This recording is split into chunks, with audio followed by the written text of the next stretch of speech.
우리 옆에 계신 분 한번 반갑게 인사하겠습니다. 참 잘 오셨습니다.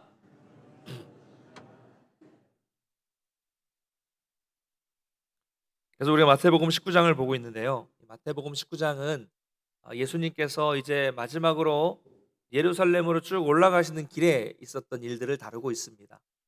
이제 예루살렘을 가시면 마지막으로 올라가는 거죠. 십자가에 달리셔야 되기 때문에 마지막으로 올라가는 그 길에서 여러 사람들을 만나게 됩니다.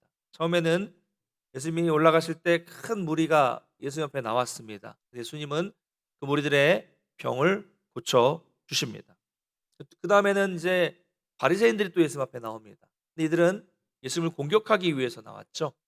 그리고 그 다음에는 또 어린 아이들이 예수님 앞에 나옵니다. 부모가 아이들을 안고 예수님이 안수해 주기를 바라는 마음으로 나왔죠. 근데 제자들이 막았고요. 그러나 예수님께서 그 아이들을 안수해 주셨습니다. 그리고 오늘은 이제 한 청년이 예수님 앞에 이렇게 나오게 됩니다. 제가 예수님께서 예루살렘 올라가는 길에 계속 누가 나왔는지를 중심으로 말씀을 드렸어요. 이렇게 예수님은 이 가는 곳마다 사람들이 저마다 다른 이유를 가지고 예수님 앞에 나오게 됩니다. 어떤 사람은 병 고침을 위해서, 어떤 사람은 안수받기 위해서, 어떤 사람은 공격하기 위해서, 어떤 사람은 질문하기 위해서 이렇게 나오는 거죠. 그래서 어떤 사람은 예수님께 큰 복을 받는 사람도 있는가 하면 또 어떤 사람들은 예수님께 책망을 받기도 합니다. 여러분은 과연 어떠실까요? 이 여러 사람들 가운데 어떤 사람과 같은 마음으로 오늘 이곳에 나오실 때 이 자리에 나오시게 되셨습니까? 과연 여러분을 예수님이 보시면서 칭찬하시면서 복을 주실까요? 아니면 책망을 하실까요? 정말 지금 여러분이 주님을 만나기 원하는 간절한 마음, 어떤 그 갈망을 가지고 이 자리에 앉아 계시는지를 한번 잘 생각해 보시기를 바라겠고요. 또한 오늘 이 청년과의 대화를 통해서 예수님께서 우리에게 주시는 중요한 예수님의 말씀을 듣게 되시기를 간절히 소망합니다. 먼저 그러면 오늘 본문에 나오는 이 청년에 대해서 살펴보겠습니다. 청년이 누구인가? 잘 아는 그런 내용이긴 한데요. 우선 이 청년은 첫 번째로 부자였어요. 오늘 22절 마지막 절을 보면 재물이 많음으로라고 이야기를 하고 있고요. 또 이 같은 본문을 다루고 있는 누가복음을 보면 이 청년이 관리고 또 큰 부자다라고 직접적으로 큰 부자라고 표현을 하고 있습니다. 여러분, 보통 청년 때는 돈이 많습니까? 적습니까?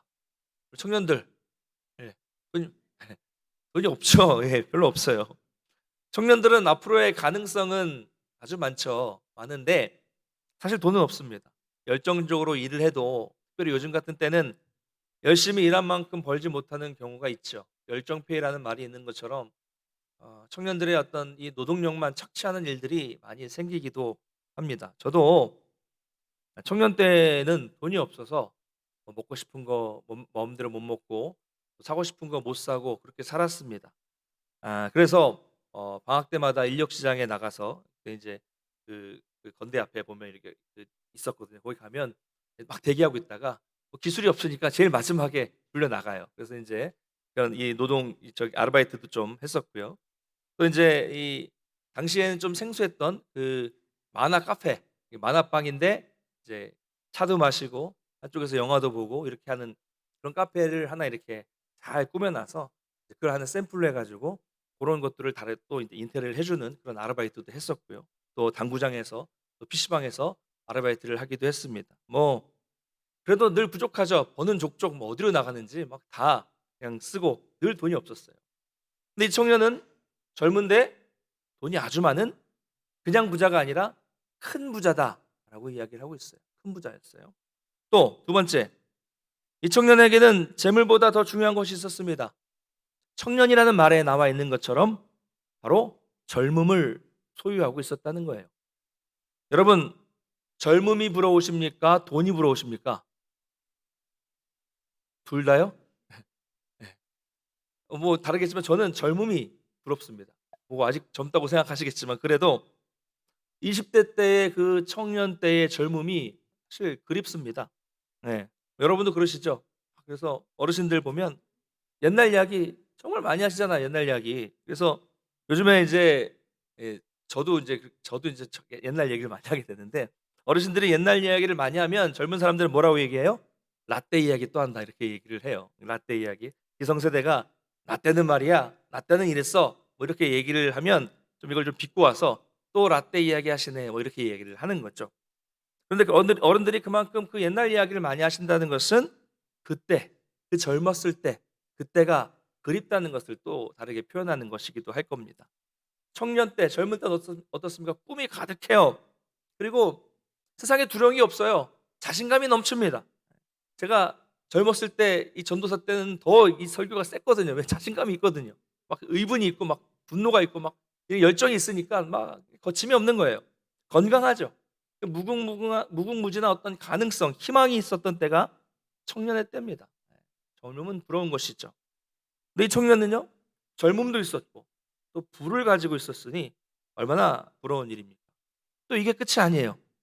세 번째, 누가복음에서는 이 청년을 관리라고 이야기를 합니다. 여기에서 관리는 유대 회당의 지도자든가 아니면 이 산헤드린 공회, 예, 당시에 아주 막강한 공회였는데 이 공회에 해당하는 이 회원에 해당하는 좀 높은 직위에 있었던 사람이었다는 이야기입니다. 그러니까 종합해 보면 이 청년은 젊었고요, 큰 부자였고요, 높은 지위를 가지고 있었던 사람이었습니다. 그러니 모든 것을 다 갖추고 있어서 누구나 부러울 수밖에 없는 그런 사람이었다는 것이죠. 자, 그럼 여러분 제가 여기서 질문 하나 드리겠습니다. 보통 사람들 보면 돈이 많고 돈이 아주 많고 높은 지위에 있는 사람들은 어떻습니까? 어때요? 훌륭한 인격을 가지고 있습니까?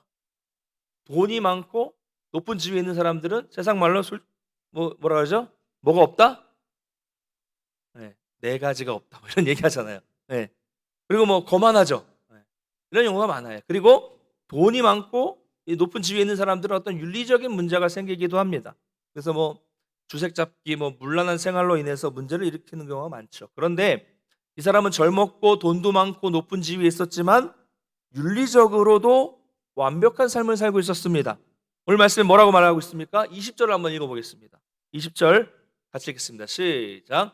그 그 청년이 청년이 이르되 이르되 이 모든 것을 내가 지키어 싸운데 아직도 무엇이 부족하니까.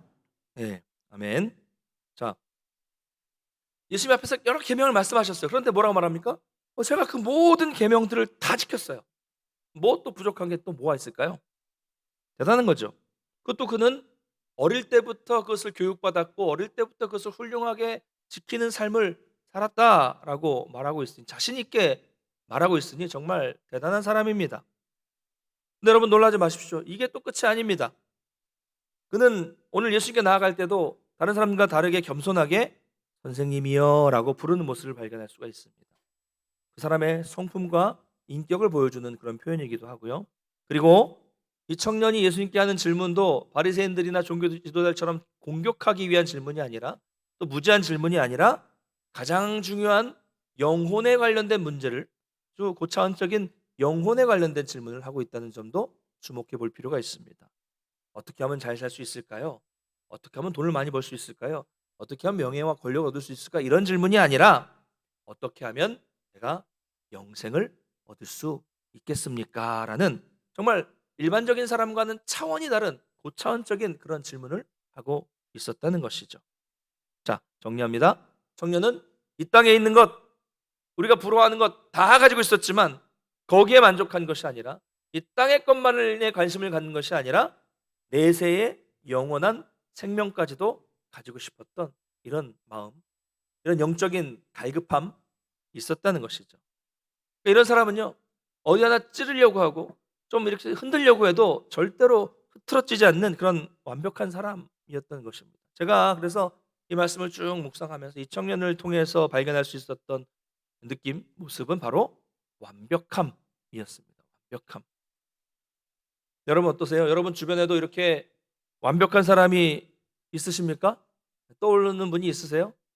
제가 목회를 하면서 정말 수많은 사람들을 만나보고 또 신방을 가보면 가끔 이런 사람들을 만나볼 때가 있어요. 아주 신앙이 좋으신데 남편이 교회를 안 다니세요. 그래서 신방을 가서 남편을 어떻게 만나면 너무 완벽한 거예요. 근데 그런 분들은요 정말 비집고 들어갈 틈이 없습니다. 뭐가요? 복음이 복음이 그 사람들에게 들어갈 틈이 없어요. 자기 스스로 생각할 때 너무 완벽한 거예요. 자기는 한 번도 법을 어긴 적도 없고 다른 사람과의 관계에서 그 사람을 뭐 어떻게 이용해 먹은 것도 없고 너무나도 완벽하게 살았기 때문에 더 이상 자기에겐 다른 무언가가 필요하지 않은 것이죠. 뭐 돈도 웬만큼 가지고 있고 다 가지고 있고 자기 삶에도 문제가 없고 아무것도 문제가 없으니까 다른 무언가가 필요하지 않은 겁니다. 그래서 이런 분들은 예수 믿기가 정말 어렵습니다. 정말 어려워요. 전도하기 정말 어려워요. 아니 뭐가 자기에게 부족하다는 생각이 있어야 예수님을 찾을 거 아니겠습니까? 자기가 완벽하지 않다는 것을 깨달아야 예수님을 좀 의지라도 하지 않겠습니까? 자기에게 부족한 건 투성이다, 죄인이라 생각을 해야 은혜가 필요한 거 아니겠습니까? 근데 자기가 다 가지고 있고 자기는 다 할 수 있으니 아무것도 필요하지 않은 거예요. 여러분 교회 안에서도요. 가장 교만해지기 쉬운 분들이 바로 어렸을 때부터 오랫동안 신앙생활을 하셨던 분들이고요. 매주 이 예배 저 예배 다 드리시는 분들이고 헌금도 아주 철저하게 하시는 분들이고 기도도 잘하시고 봉사도 열심히 하시는 분들입니다.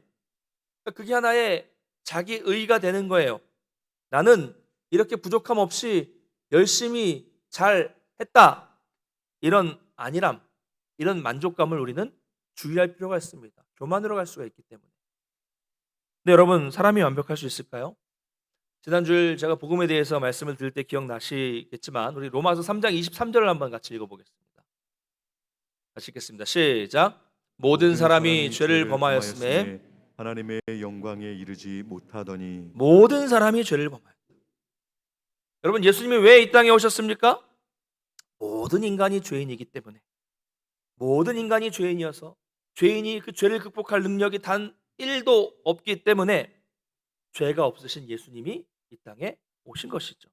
그러므로 인간은 모든 사람이 죄인이라고 말씀하신 것처럼 자기가 부족하고 자기가 완벽하지 않고 자기가 죄인이라는 것을 먼저 깨달아야 됩니다. 자기 부족함을 깨달아야 돼요. 그래야 하나님의 은혜를 구하게 되고 자기 부족함을 깨달을 때 영의 눈이 열리게 되는 거예요. 오늘 이 청년을 보십시오. 이 청년이 오해하고 있는 건 뭐예요? 자기는 어렸을 때부터 모든 것을 다 완벽하게 지켰다는 거예요. 그렇게 완벽하게 율법을 지키며 착하게 선하게 살았는데 뭐가 문제입니까? 그렇게 열심히 율법을 지켰는데 영생에 대한 확신이 없었던 겁니다.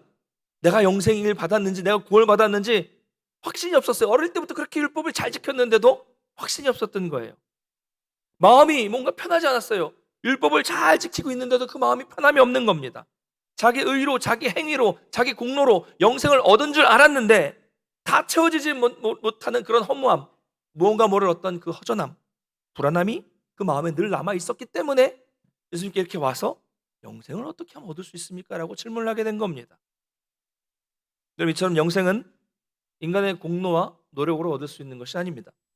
영생은 놀라운 하나님의 은혜로 주어지게 되는 것입니다. 여러분 영생은 은혜로만 가능합니다. 할렐루야. 네. 하나님의 은혜로 예수 그리스도를 영접하게 되면 영생이 우리 가운데 임하게 되는 거예요. 근데 이 청년은 율법을 지키는 자기 어떤 그 선한 행위로 영생을 얻을 수 있다고 착각한 것입니다. 자신만만하게 이것도 지켰고 저것도 지켰고 자기가 지켜왔던 율법들을 다 일일이 열거할 수는 있었겠지만 그 율법을 지키면서도 그 속에는 진정한 영적인 기쁨이 영생을 얻은 기쁨이 확신이 없었던 것이죠. 기쁨 없이 율법을 지켰던 겁니다. 여러분 우리도 그렇지 않습니까? 그렇게 신앙생활 잘하고 계세요. 기도도 하고 헌금도 하고 전도도 하고 예배도 잘 드렸고 교육도 받았고 봉사도 했고 교회에서 할 수 있는 것들은 다 했는데 여전히 뭔가 채워지지 않는 이 마음이 있는 분들이 계실 겁니다. 지킬 건 다 지켰는데 뭔가 좀 이상한 거예요. 불안한 거예요. 왜 그럴까요? 바로 이것이 율법이 가지고 있는 한계입니다. 아무리 우리가 이 신앙의 행위를 기대가 됐든 예배가 됐든 뭘 했든 간에 율법적으로 하나하나 다 행하면서 지킨다고 할지라도 그게 다 해결되는 건 아니에요.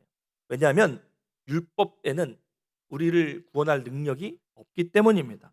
하나님과의 관계는 우리가 이런 신앙적인 행위를 율법적으로 하나하나 지키면서 이 신앙의 형식을 다 지킨다고 해서 하나님과의 관계가 가까워지고 깊어지는 것은 절대로 아니기 때문에 그런 것이죠.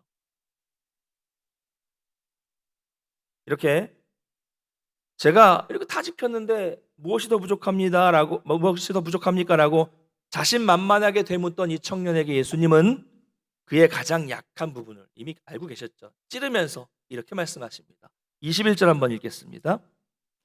시작. 예수께서 이르시되 내가 내가 운전하고자 할진대 가서 내 소유를 팔아 가난한 자들에게 주라. 그리하면 하늘에서 보화가 내게 있으리라.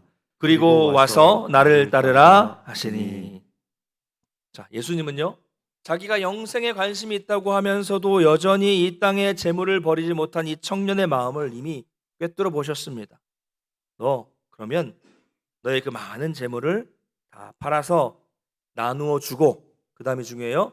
그리고 와서 다 나눠 주고 다 버리고 그 다음에 와서 나를 따르라. 이게 영생의 길이라는 겁니다. 결국 핵심은 뭐예요? 예수님을 따르라는 거죠.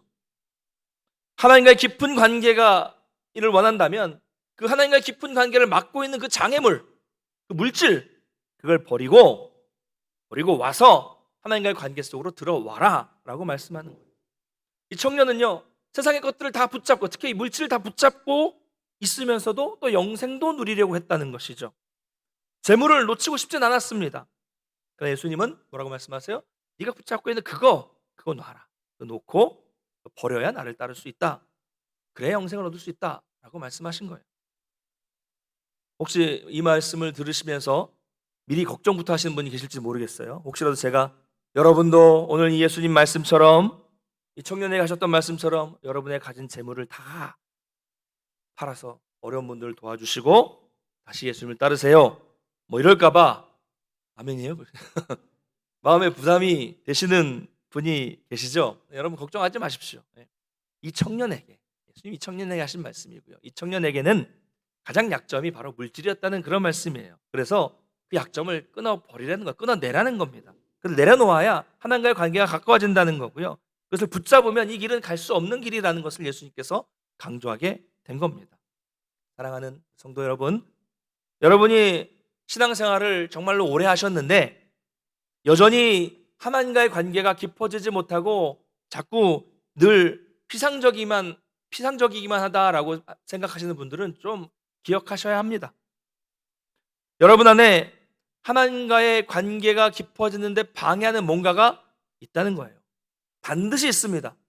여러분의 하나님과의 관계가 계속 피상적이고 또 발전되지 않고 그냥 이 수박 겉핥기식으로 머물러 있다면 그 안에는 분명히 하나님과의 깊은 관계로 나아가는데 방해되는 뭔가가 있어요. 반드시 있습니다. 아마 여러분이 자꾸 외면하시려고 할지 모르겠지만 그건 뭔지는 여러분이 가장 잘 아시고 계십니다. 이 청년에게는 물질이었다면 아브라함에게 뭐였을까요? 아브라함에게는 이삭이었어요. 제가 43세에 낳은 아들이 정말 귀했거든요. 그러니 100세에 낳은 이 아브라함에게 아들이 얼마나 귀할까라는 생각이 듭니다. 그러니 하나님께서 그 아들을 바치라고 하는 거죠. 야곱에게는 뭐가 있었을까요? 여러 가지가 있었겠지만 수많은 아들들 가운데 특별히 한 사람에게만 그 당시에 아주 귀했던 색깔이 들어간 염색이 된 옷, 채색 옷, 아주 귀했죠. 그 옷을 입혔던 요셉. 이런 게 다 하나씩 있는 겁니다. 여러분도 아마도 꽉 붙잡고 있는 것이 있을 거예요. 예수님은 그거 내려놓고 나를 따르라 라고 말씀하신다는 겁니다. 여러분들이 신앙생활 하시다 보면 하나님은 점점 여러분들을 성숙하게 만들어 가실 거예요. 처음 교회 나오신 분들에게 원하는 건 뭐예요? 그냥 주일날 좀 일을 쉬고 교회에 주일날 나오는 것만으로도 충분하다라고 말씀하시겠지만 예배를 예를 드리는 겁니다. 점점 시간이 지나고 신앙이 자라면 하나님은 점점 여러분들에게 더 많은 걸 요구하실 거예요. 주일 예배만으로 안 돼. 오후 예배도 주일에도 좀 나오고 금요일에도 나오고 좀 새벽 예배도 나오기를 원하신다는 거죠. 점점 더 하나님께로 한 발 한 발 더 깊이 들어오기를 원하신다는 겁니다. 그런데 그 사람들은 어떻습니까? 내가 좀 수요일 날은 좀 쉬어야 되는데 금요일 날 그날부터는 토요일 뭐 이렇게 해가지고 좀 취미 활동 좀 해야 되는데 계속 이런 마음을 가지고 있으면서 포기를 안 한다니까. 내려놓지 자기 시간을 자기 이 마음의 이 기쁨을 내려놓지 않는다니까요. 계속 이런 마음을 가지고 있으면 그 신앙은 절대로 자랄 수가 없는 겁니다. 이런 면에서 저는 우리 교회도 좀 공예배가 회복됐으면 좋겠다라는 간절한 소원이 있습니다. 여러분 어르신들은 좀 용서하고 들으십시오. 저 어릴 때는 말이죠. 나 때는 말이죠. 저 어릴 때는 중고등학교 때 청년 때 주일에 이제 오전 예배 드리고요. 또 학생 예배 오후에 있는 청년 예배도 드리고 그리고 교회 저녁 예배 그땐 저녁 예배 많았죠. 7시 7시 반에 드리는 저녁 예배도 드렸어요. 저만 드립니까? 아니에요. 학생들 청년들 많아요. 수요예배 나오는 청년들도 많았고요. 또 금요일에는요. 그냥 철야 기도회를 교회에서 안 합니다. 1시간 교회에서 1시간 반 정도 걸리는 강원도 춘성군 안보리라는 춘천 지금 춘천으로 바뀌었는데 춘천까지 가서 거기 있는 기도원 우리 교회 기도원에서 철야 기도를 합니다. 진짜 철야 기도를 합니다. 가서 청년들은 뭐래요? 악기팀으로 연주하고 또 찬양팀으로 싱어도 하고 또 밤새 같이 기도하는 겁니다. 돌아오면 4시 반 5시 막 이렇게 돼요. 청년들이 학생들이 다 같이 거기 참석해서 예배드리고 기도하는 거죠. 평일에도 피곤해도 다음날 새벽이면 나와서 학교 가고 새벽에 나와서 출근하고 이런 청년들 학생들이 너무 많았습니다. 학생들, 청년들, 젊은 부부들이 다 그랬어요. 그러니까 그때는 교회가 2층이 본당이었고 1층이 교육관이었거든요. 그러면 젊은 부모들이 저녁 예배, 수예배 많이 나오니까 1층 교육관은 누가 많아요? 아이들이 막 뛰어놀고 막 장난치고 막 바글바글 대면서 노는 거예요. 그런 분위기였어요. 저도 그래서 어렸을 때도 수요일 날 밤, 주일 밤 교회 가면 노는 시간 너무 기대가 되는 시간이었어요. 어린 아이들에게는. 아이들 친구들이 많으니까 교회 가면 저녁 시간에. 근데 요즘은 어떻습니까? 뭐 전국적으로 다 그렇겠지만 특별히 저는 우리 교회가 보면 오후 예배나 또 수요 예배나 금요 기도에 젊은 분들이 거의 보이질 않는 것이 정말 안타깝다는 생각이 들어요. 젊어서 바쁠까요? 자녀들 키우느라 정신없고 아이들이 어려서 안 될까요? 한번 우리가 좀 깊이 좀 점검해 보기를 원합니다. 정말 뭐가 더 중요한가? 무엇이 중요할까요? 우리 예배 회복이 절실하다는 마음이 듭니다. 여러분 이렇게 우리가 하나님보다 더 중요한 것을 내가 생각할 때 하나님보다 더 중요한 것을 붙잡고 있으면서 하나님을 따라가는 건 안 됩니다. 많은 분들이 이렇게 고백해요. 주님, 저는 정말 주님을 사랑합니다. 여기까지는 좋아요. 그 다음이 문제입니다. 그렇지만 아직은 좀 봐주세요. 제 사정 아시잖아요. 이게 문제예요. 이것을 다른 말로 우상이라고 하는 겁니다. 바로 이 청년에게는 물질이 우상이었습니다. 이 청년이 이 말을 듣고 근심하면서 돌아갔다. 그렇죠? 이 말은 한마디로 뭐 다른 말 할 거 없어요. 한마디로 말하면 영생보다 물질이 중요했다. 이 청년에게는 영생보다 물질이 더 중요했다는 말로 한마디로 단정지을 수 있습니다. 예수님께서 친히 영생의 길을 알려주셨음에도 불구하고 그는 그 재물을 다 팔고 그 재물이 없이는 못 살 것 같다는 생각으로 그냥 고민하면서 돌아가고 끝났어요. 여러분 우리도 이런 문제에 직면할 때가 있습니다. 저는 정말 이거 없으면 못 살 것 같아요. 아닙니다, 여러분. 사탄이 주는 거짓말입니다. 다 살아요. 없어도 살아요. 잘 살 수 있습니다. 저도 그랬다고 했잖아요. 하나님의 은혜를 다 경험하고 다시 신앙으로 돌아가고 이제 목표의 길을 가야 될 텐데 걱정이 뭐였냐면 내가 진짜 이거 술 끊고 이거 담배 끊고 이거 친구들 만나는 거 끊고 이건 도저히 못 살고 이 좋은 거 끊고 어떻게 살아? 이 걱정이 있었다니까요. 있었어요. 이게 심각한 걱정이었습니다. 예. 근데 아니에요. 잘 살고 있잖아요. 아니에요? 잘 못 살고 있습니까? 그럼 다 핑계고요. 다 자기 합리화고요. 다 사탄의 속임수입니다. 하나님이 우리의 마음에 주셨을 때 그걸 과감히 버렸을 때 버리면 그때 생기는 정말로 세상이 줄 수 없는 그 놀랍고 이루 말할 수 없는 하나님의 풍성한 영광과 그 은혜를, 그 놀라운 그 빛을 경험해 보지 못했기 때문에 이렇게 착각하고 있는 것입니다.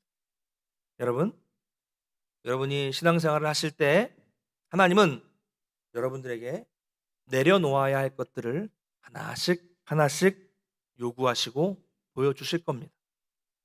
그런데 아이러니한 게 뭔지 아십니까?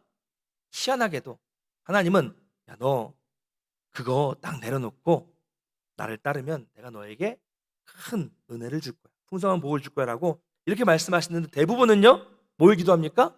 하나님이 말씀하신 바로 그거, 내려놓으라는 바로 그거를 달라고 정말로 간절하게 구하고 있다는 거. 정말 그렇더라니까요. 하나님이 내려놓으라는 거 그거 잡으려고 그렇게 몇 년 동안을 기도하는 사람들을 봅니다. 사실 저도 그랬거든요. 여러분 기도 한번 잘 점검해 보십시오. 여러분이 자꾸 이거 하나님 말씀과 이 신앙적 양심에 주는 것들을 자꾸 이게 뭐라고 외면하고 인정하지 않으려고 하시겠지만, 하나님은 바로 그거 내려놓으라고 하십니다. 제가 정말 이 말씀 묵상하면서 정말 깊이 깨닫게 된 거예요. 자꾸 우리는 하나님이 원하시지 않는 거 달라고 기도한다니까요. 자꾸 내 신앙이 나아지지 않고 늘 정체되다 못해 침체되고 은혜가 소진되고 내 신앙에 성숙이 없는 이유가 바로 여기 있는 겁니다. 버리지 못하고 계속 붙잡고 있기 때문이죠.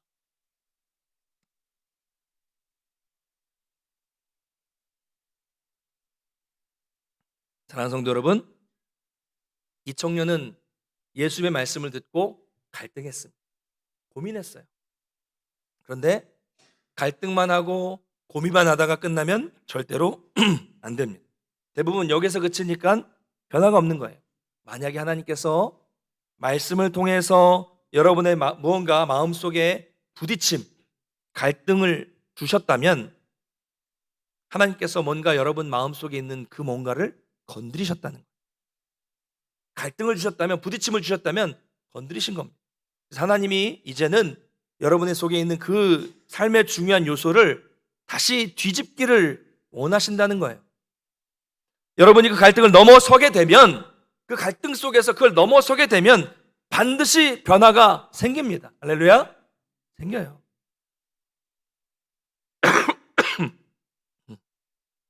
그러므로 무언가 여러분 심령에 내적인 변화가 생기고 내적인 갈등이, 부딪힘이 생겼을 때 깨달아야 돼요. 아, 이거구나 이거. 하나님이, 내가 하나님께 나아가는데 방해하는 게, 그동안 내 신앙이 정체됐던 게 바로 이것 때문이었구나라는 것을 깨닫고 그 문제를 좀 믿음으로 과감하게 제거하고, 나 이거 없어도 살 수 있다, 제거하고 돌아와서 예수님을 따르면, 이게 먼저 돼요. 제거해야 됩니다. 제거하고 돌아서 예수님을 따르면 놀라운 길이 열립니다. 여러분 진짜예요. 한번 해보십시오. 용기 있게 한번 버리고 믿음의 발을 한번 내디뎌 보십시오. 이런 믿음의 기적을 경험해 보십시오. 정말 됩니다. 대부분 문제는 갈등만 하고 고민만 하다가 다시 옛모습으로 돌아가기 때문에 늘 제자리일 수밖에 없는 거예요.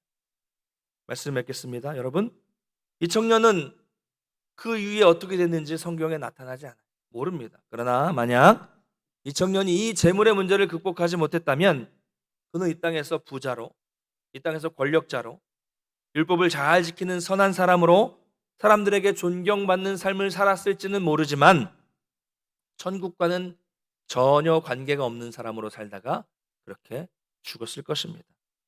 반대로 이 성경에 나오는 제자들은요, 비록 세상에서는 무시당할 수 있는 그런 연약한 사람들이었지만 다 버리고, 모든 것을 다 버리고 예수님을 따랐을 때 영생을 소유한 자들이 되었습니다.